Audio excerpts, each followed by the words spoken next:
누가복음 5장 21절에서 25절 말씀을 좀 보도록 하겠습니다.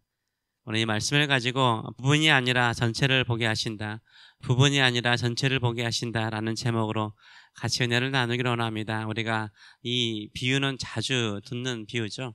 달을 가리키는 손가락, 달을 가리키는 손가락이라는 비유를 많이 아십니다. 사람들은 달을 가리키는 이 손가락을 보면서 무엇을 주로 보나요?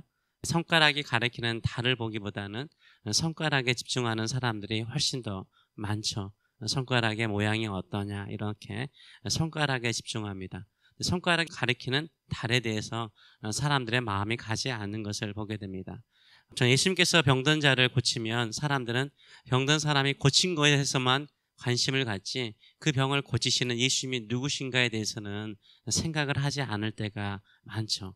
예수님께서 여러 병든 자를 고치시고 치료하시면서 그냥 병든 사람을 치료하고 귀신 들린 자를 쫓아내시는 것만 사람들이 관심이지, 그 일을 행하신 예수님이 누구신가, 그 일을 행하신 예수님이 누구신가에 대해서 사람들이 그렇게 크게 관심이 없었던 것 같습니다. 그래서 예수님께서 이 중풍병자를 고치실 때는 독특한 말을 하시죠. 이 사람아, 친구야, 이 사람아, 내 제사함을 받았느니라 라고 말씀하세요. 일반적으로 말하면 우리가 생각할 때는 그냥 일어나 걸어가라, 이렇게 말씀하는 것이 보편적인 이야기고 또 사람들이 기대하는 말이었을 것입니다. 근데 예수님께서 갑자기 죄에 대한 이야기를 하세요.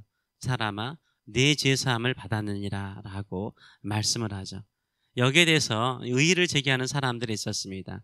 예수님께서 말씀을 전하실 때 예수님이 앞자리에 앉았다는 표현을 보게 되면 이 서기관과 바리새인들이 예수님 바로 앞에 있었던 것 같아요. 그들이 권위가 있고 또 권세 있는 사람들이었기 때문에 예수님 바로 앞자리에서 앉아 있었던 것 같아요.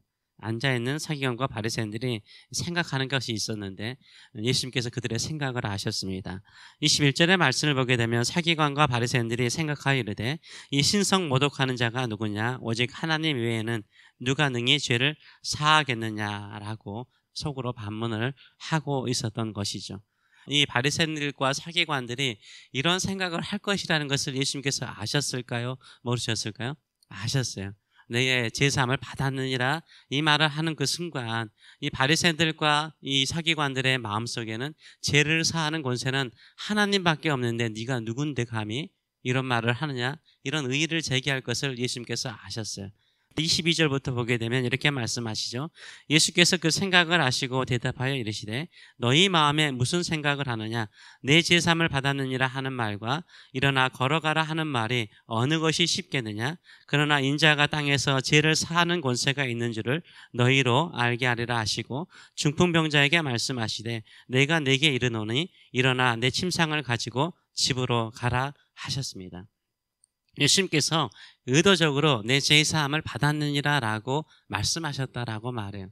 나에게 죄를 사하는 권세가 있음을 너희로 알게 하기 위해서 이 말을 했다라고 말씀하시는 거예요. 예수님이 누구신가를 가르쳐주기 원하셨던 거죠. 그냥 병든 자가 낫고 일어나서 가는 것이 아니라 이 병을 치료하시는 분이 누구신가를 알기 위해서 그 죄를 사하는 권세를 가지신 하나님이신 것을 보여주기 위해서 이것을 행하셨다라고 말씀을 하고 있는 거예요. 어느 것이 쉽겠느냐, 이 성경 공부를 하게 되면 항상 그런 질문이 있었던 것 같아요. 일어나 걸어가는 말과 그 다음에 내 제사함을 받았느니라 어느 말이 쉽겠느냐, 이런 생각을 하는데 당연하죠. 이 일어나 걸어가라는 말이 쉽죠. 왜냐하면 이거 누구한테 하는 말이냐가 중요해요. 누워있는 중풍병자, 아무것도 움직일 수 없는 사람에게 내 제사함을 받았느니라 하는 말과 또 일어나 걸어가라, 이해하기 쉬운 말은 뭐죠? 일어나 걸어가라는 말이 쉬운 거죠. 그래서 그러나 하면서 인자가 땅에서 죄를 사하는 권세가 있느니라 라는 것을 의도적으로 하시기 위해서 이러셨다라고 말씀하고 있습니다. 죄 사함을 받았느니라 하면은 생각을 할 거 아니에요. 생각을 할 거 아니에요. 내가 왜 중풍병자인가? 예수님은 이 서기관과 바리새인들의 생각을 알 뿐만 아니라 이 중풍병자의 죄도 아신 거죠. 죄로 말미암아 생겨날 수 있는 병들이 있거든요. 예수님께서 이것을 통해서 보여주신 것은 뭐냐면 예수님이 누구신가를 보여주는 거예요. 의도적으로 그렇게 하신 거예요. 우리의 삶에도 마찬가지죠. 우리가 새벽을 깨우면 이렇게 기도하면 응답받는 것도 되게 중요하죠. 기도해서 우리 마음에 평강이 임하는 것도 중요하고, 또 우리가 간절히 기도했던 기도의 제목들이 10년, 20년 후에 이루어지는 응답도 되게 소중해요. 이 응답하시는 예수님과의 친밀한 만남과 교제, 그리고 하나님의 뜻과 의도를 아는 것이 더 중요한 것인 줄 믿습니다. 저와 여러분이 이 새벽을 깨우면서 하나님과 더 친밀해지는 관계 속으로 예수님이 누구신가, 우리에게 응답하신 하나님 아버지가 어떤 분이신가, 우리를 향하여, 우리의 자녀를 향하여, 우리가 섬기는 교회를 향하여 하나님이 하시는 일이 무엇인가를 계속해서 더 깊이 깨닫는 저와 여러분 되시길 축원합니다.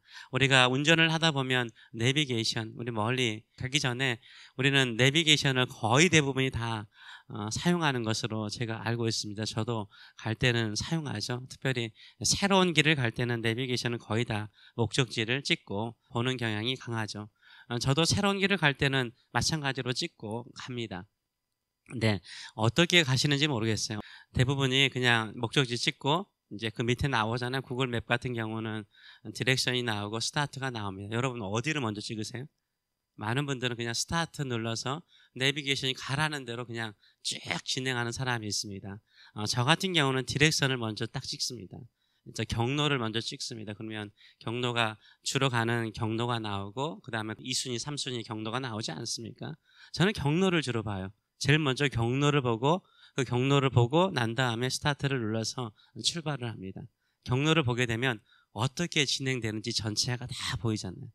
전체가 다 보이면 내가 남쪽으로 가는지 동쪽으로 가는지 서쪽으로 가는지 하이웨이를 가는지 노칼로 가는지, 그 다음에 톨이 있는지 없는지를 다 확인하고 난 다음에 운전을 하게 되면 훨씬 제가 편한 것을 느끼게 되는 것입니다. 우리 인생도 오늘 사는 것도 새로운 날이잖아요. 내일 사는 것도 새로운 날이잖아요. 새로운 길을, 새로운 목적지를 향해 가는 거잖아요. 이때 전체를 하나님께서 새벽마다 나는 보여준다고 생각을 해요. 기도하는 시간은요, 하나님께서, 우리는 그냥 부분적으로 가려고 하는데 그냥 따라가려고 하지만, 기도하면서 하나님께서 우리에게 보여주시는 거 뭐예요? 전체를 보여주세요. 하나님께서 이런 계획과 이런 뜻과 이런 목적을 통해서 이렇게 너의 인생을, 우리의 인생을 이끌어갈 것이라고 보여주는 시간이 저는 기도하는 시간이라고 생각을 합니다.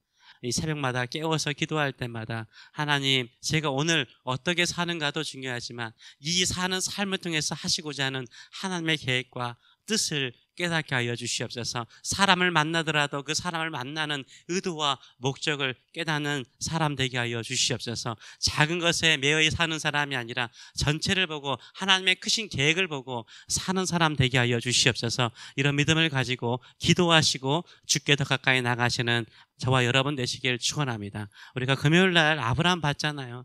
하나님께서 아브라함을 혼내실 때도요, 지금 당장 급한 거 말씀하지 않잖아요. 미래 400년, 500년, 600년 후에 있을 일들을 보여주잖아요. 전체를 좀 보고 가라. 네 인생 그냥 앞에 당장 아들 없는 걸로 그냥 실망하고 좌절해서 네 마음대로 한 것이 아니라 전체를 보고 가라, 이렇게 보여주시잖아요. 이게 하나님께서 베푸신 은혜라고 생각을 해요. 저에게 그 은혜 베풀어 주셔서 이런 마음으로 주께 나가시는 저와 여러분 되시길 축원합니다. 기도하겠습니다.